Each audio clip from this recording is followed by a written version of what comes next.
Welcome. It's episode 4 of the Demo Delta podcast. Now, I know it might have just happened because all 4 of these episodes just dropped in the same day. So if you're actually tuning into this and this is the first episode you've heard, you need to go back to the beginning, start with Pam Dunn, or at least start with the first half of this interview with Liz. This is the second half. You don't want to start halfway through or 75% of the way through, however you look at it, of the first episodes that dropped. But if you came here after the last episode where I told you to come right here, great, you did it right. And really excited to share with you the second half of the conversation, continuing where we left off, tying more things into pre-sales about really just how doing things like Dungeons and Dragons, things that be creative and storytelling can just improve your connections to people. And I think will have a real impact on your ability to be effective in meetings and working with coworkers and in discovery, especially. We do talk about that. So I don't want to leave you anything else out. If you don't know Liz, if you haven't followed her yet, make sure you do that. I'll have all her information in the description, but I will see you at the end of the interview. What have been your other hobbies, if you don't mind sharing? I feel like this is going to be a long list. Okay. Some of the hobbies that I'll say loved the most or done the most are things like sewing. Like I've sewed my own clothes. I have done embroidery. Like I've embroidered shoes as gifts for people. Like I've done that. I love like kind of the crafting things, especially because in the world that we're in, we don't get to see anything actually happen. It just is all digital. So there's something that I love about just getting something that's real. I've tried things like knitting and crocheting. That does not work. Something about the tension with the yarn thread, whatever, that doesn't work. So I can do smaller threads, not larger threads. Like you could do like cross stitching, but you're not going to do crocheting. Exactly. Or I can do it. It looks wonky. I see what you're saying. Okay. Yeah. my tension's not quite right there. If you go for the knitted stocking cap for the winter, like I feel like those can be all over the place and it doesn't matter so long as it stays on. Absolutely. And I'll say one that I am just starting to get into and I'm excited about learning a lot more on is bookbinding, actually. That's something that I'm really intrigued in, especially because I have a whole bunch of, so I love having paper hard copies of books. I have a bunch of digital copies of D&D material or like things I've got through like free resources or things that I've got for my campaigns, etc. When it's on a file on my computer, I never look at it. It's so hard to do for stuff all like of my that. Physical stuff I look at. Yeah. So I kind of want to try my hand at bookbinding, and I'm doing a little bit of it. Still not great at it. Barely started, but I was gonna say I'm in the process of learning. Bookbinding is a hobby you get into because you have no other options or because there's a legitimate need there. Like I can't think of going, I want to do bookbinding. Do you have books that need binding? No, I would have to actually take bindings off of my books to rebind them. But which is a thing too. You can absolutely do that. I have none. As I was saying it, I'm like, actually, I know someone who does that. So never mind. Maybe I should think these things through before I say them. But back to a little bit about specifically the D&D hobby. Or even, I guess, since we talked about other hobbies, it could be any hobby if we're talking about having something you can look forward to every week. If someone, let's say someone is going through a riff and they're like, you know what, I don't have any hobbies. Is D&D or another hobby, is that a good thing to start right then? Or is that something that you should wait until you got something more stable going first? I would love to have everyone join D&D. It's such an inclusive place. If you like telling stories, if you like fantasy, or even if you don't like fantasy, just find a game that is in a genre that you like. There's plenty of different types of things out there. There's like steampunk genres. There's a lot of other things. There's like Pathfinder out there, which is similar. There's also other types of games out there that are like adjacent, that have different scenarios. But if you like, I actually do like that you brought that up, because a lot of people are not wanting to do D&D because they don't like stories having to do with wizards and things like they'd rather be a little bit like maybe they like more sci-fi, maybe they like more adventure-based things or stuff that's more based in realistic historical battles and heroes. And there are tabletop role-playing games, I suppose is what they're called when it's not D&D, Mhm. that are more those genres that you could certainly get into. It has the same storytelling as same everything else, right? Absolutely. So, not only are there other TTRPGs, is what colloquial they are known within the community, that have various different types. Some of them are easier, some of them are harder. D&D is also much more inclusive and easy to learn than it was, let's just say, 20 years ago. I think it's coming up, it's been around for like 50 years at this point. Mhm. Gone through. It's now just getting a new player handbook coming out here shortly, but it's not going to be too much different than what's out right now. But anyway, there's a lot of different types of things, and then you can even play the same system but just a different type of game. There's people who play um, basically 5e's, what's called like D&D fifth edition. So 5e in space, or maybe a DM will adjust it to be for current times, and you kind of almost like skin your characters. You can play in campaigns like the one I'm playing in right now. There is no gods in the world, so there's no clerics, there's no warlocks, there's no paladins. There's like half the classes are off limits because in the world there's no gods. Love it. I love it. So yeah, so in short though, because I think I derailed you a little bit, get into it. There's no reason not to, like no matter where you're at. And Try it, it it out. or Try try it it out, find something. You can either do online, there's a ton of, you can just like search for, places for new folks in D&D. One of the servers that I'm a part of, they do every 3 to 6 months, they'll do like a whole game day where they teach you. You can find your local board game shop. Usually they'll have a D&D night where you can come. You pay something like $5 or $10 and you can play in a game, and they're usually beginner friendly. Just try it out. Find people that like to play the same like types of games as you. Figure out if you are more of an explorer, or do you like role play? Do you like combat? Chances are there's many of other people around you, or you can find online that like to play the same type of style you do. it's one of those things that it's especially as we start to think about who we are as solutions people. We always talking about the art of storytelling. We're always talking about that. And so what you're describing is, well, find a group of people and you're going to tell a story with them as a group.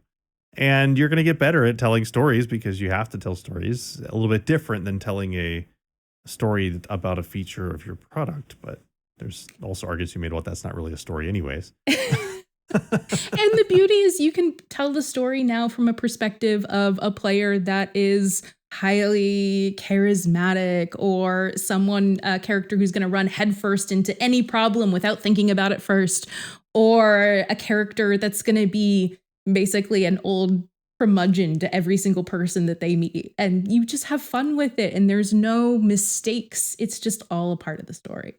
Everyone's deciding on who their character is going to be, and you're just going to play that character. And it's up to a good DM to make sure someone's not going in trying to just bully everybody and ruin everything, ruin the fun for everybody else. But then you get to just immerse yourself in that character and be that character and tell the story from that perspective. It's challenging, especially if you're playing a character who's not anything like you. You have to resist the urge to do things you would do because it's not what your character would have done. Even when you know this is a bad choice. I think that's some of the more fun things when you're like, I know this is the wrong choice, but this is this is the only choice my character would be making in this scenario. So I kind of have to do it. Absolutely. One of my favorite characters I've ever played, he was a bard, but of GIF, which is, if you know anything about D&D, it's basically looks like a hippo. His name was Pipes. He played a pipe. He would go up to every single individual and say hi regardless and want to be their friend, which was really funny with certain scenarios.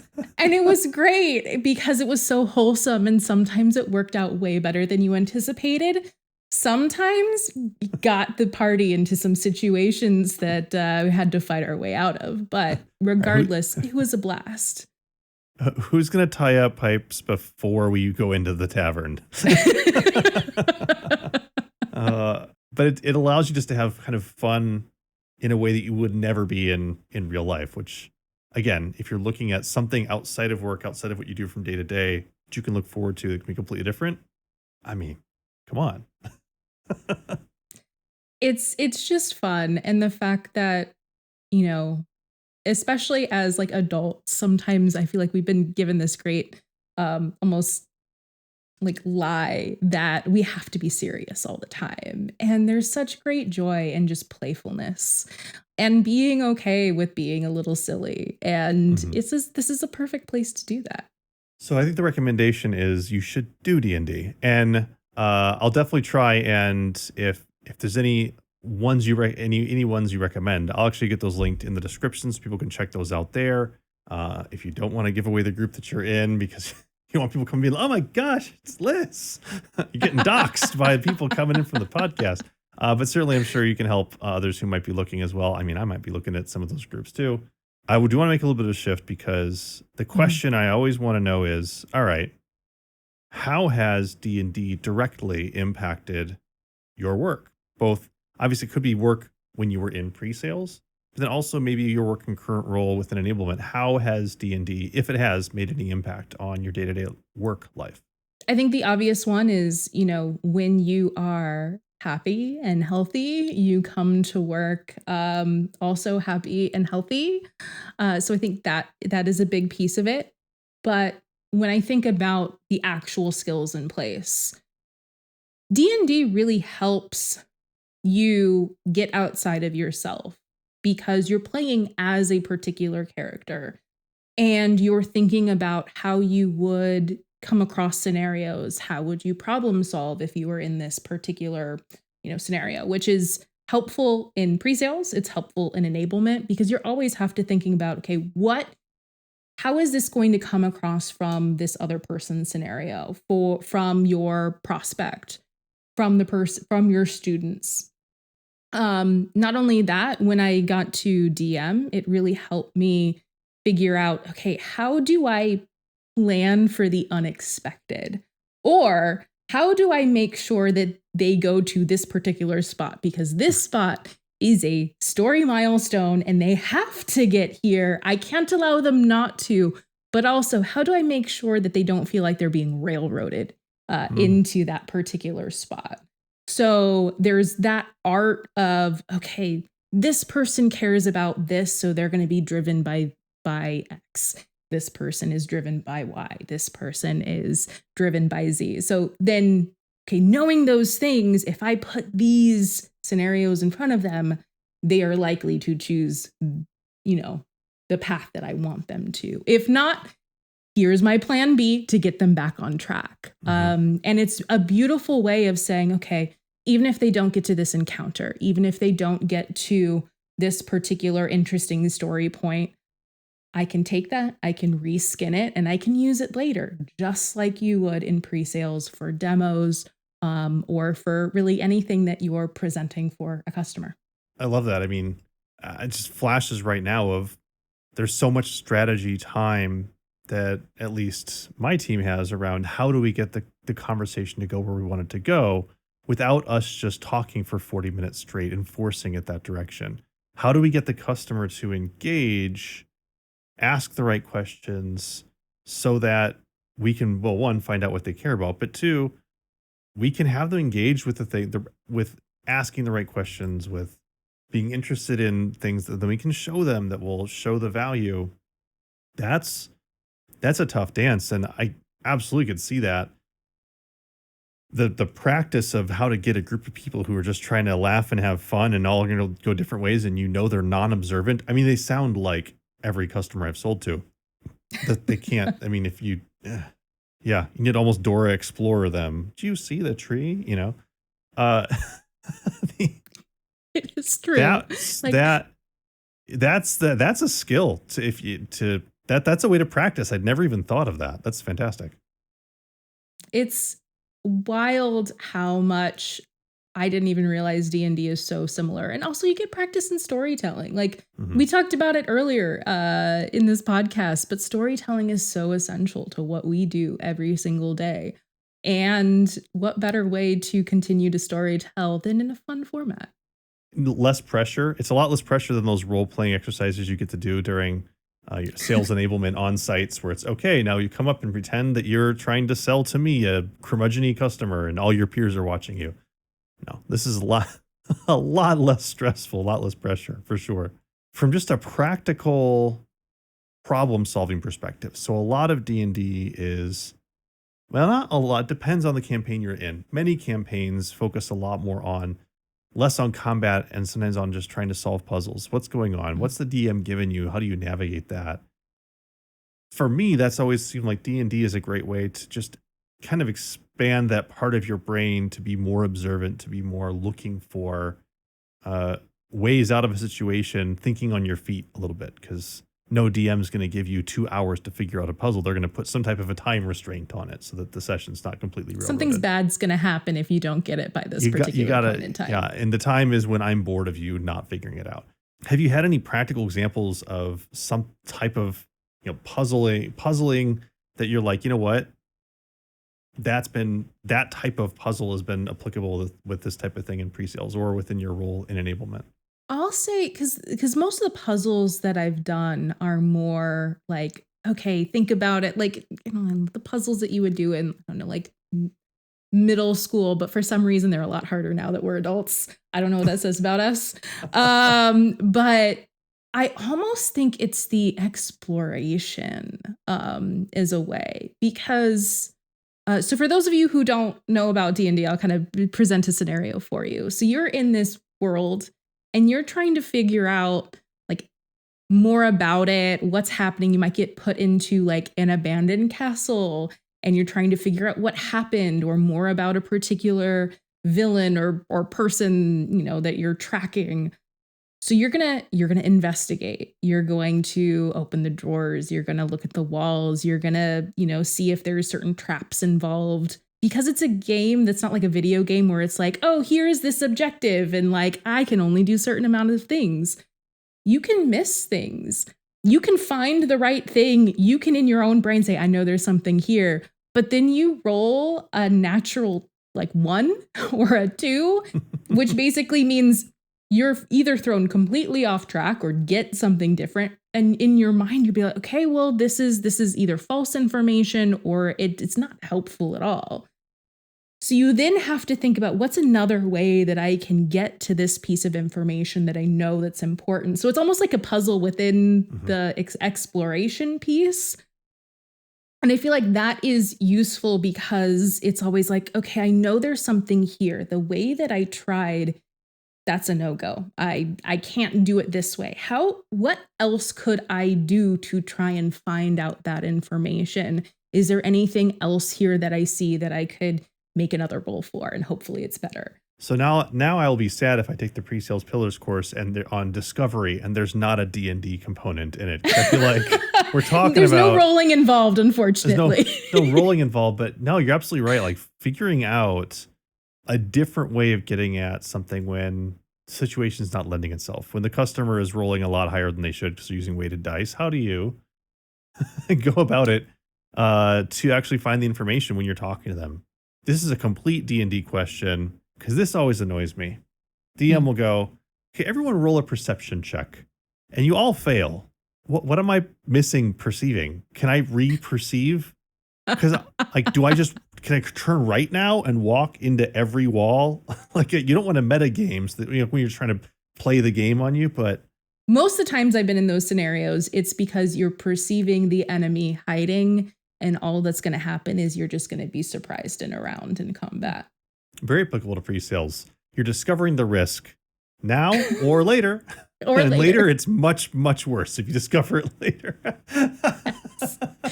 Oh, shoot. Okay, let me assess. I'm going to need to get up. Yeah. Okay. Can I get back to you on that? Can I send you a white paper? Can we talk about this? All right. Last pure D&D question I have for you. Has Baldur's Gate 3 ruined new people coming into D&D? I don't think so. I No? think there's no. So I'm on the side that I love anything that brings more people into the hobby because I think it's a Okay. fabulous hobby that is, in some ways, has had a misconception about how it's played and what you need to do to play it.